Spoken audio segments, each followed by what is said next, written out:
Welcome to the Heavy Spoilers Show. I'm your captain, Definition. In this video we're breaking down Picard episode 6. Our mission is to boldly go where no one has gone before and give our thoughts on the new entry as well as what could be happening in the future. We're now past the halfway point of the season and things are really starting to take shape. Throughout this video we'll be discussing the ins and outs of the 6th episode's plot, its Easter eggs and what we thought of it as a whole. We will be engaging with heavy spoilers here, so if you haven't had a chance to catch the show yet and don't want to know what happens, then I highly suggest that you turn off now. If you've been enjoying our breakdown so far, then please give us a thumbs up and make sure you subscribe to the channel to never miss a video on the series. With that out of the way, I just want to give a huge thank you for clicking this. Now let's get into our breakdown of Picard episode 6. Okay, so just a quick recap of the series so far. After the death of Data's daughter Dahj, Picard made it his mission to track down her twin sister Soji. After he and his allies managed to get Bruce Maddox, they discovered where Soji was and set out to the Borg cube to find out what was really going on. Episode 6, like all of the episodes in Picard, opens with a look at the past. This comes in the form of a nightmare that Soji is having, and we see her as a child wandering into her father's lab.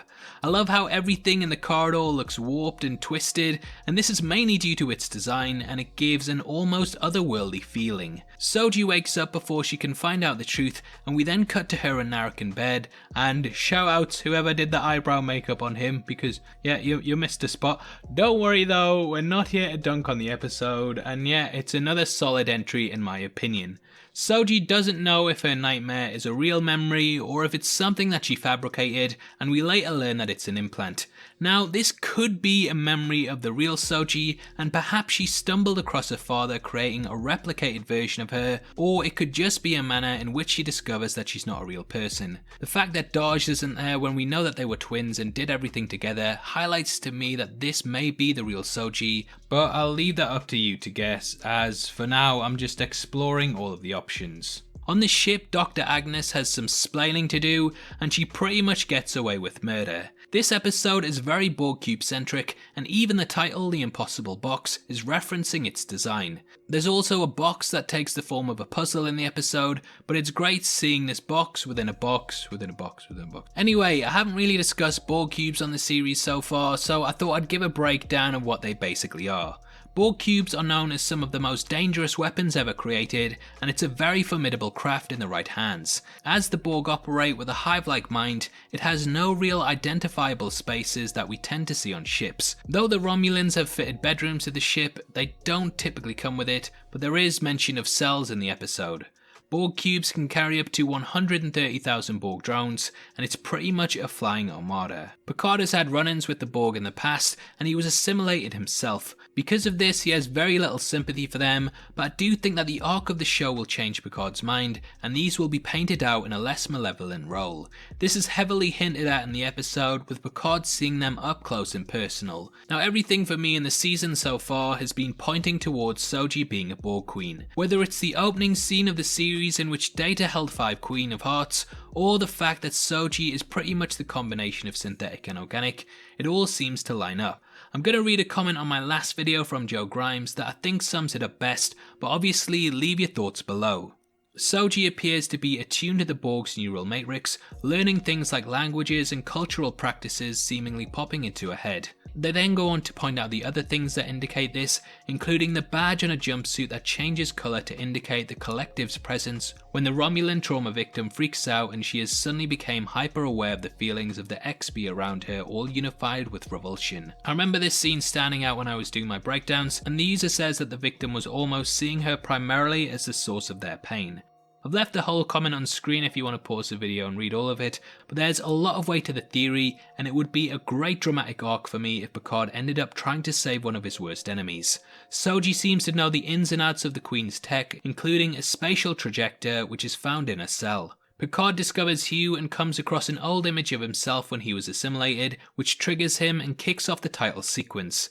Now, we later see Hugh in the episode and he mentions the Queen, but says that they are a Romulan now. Still though, there is another mention of the Queen, and I think they're just hitting us over the head with it at this point. They arrive at the Beta Quadrant, which is a former neutral zone. The Beta Quadrant exists in the Milky Way, and is home to the Klingon Empire, the Vulcans, the Romulans, and many more. Rios and Agnes get it on, but this is likely likely just a play by the latter. We know she was romantically involved with Maddox, and well, look what happened to him. The guilt seems to be weighing upon her, though we don't know exactly why she killed Bruce. Now there are theories that when Commander O met her, she showed her the truth about the synthetics that fuels the Zakvash's hate for them. There was lip service paid to the fact early on in the series that learning the secret of the Zakvash can break someone's mind, and this could explain why she ended up going off the deep end.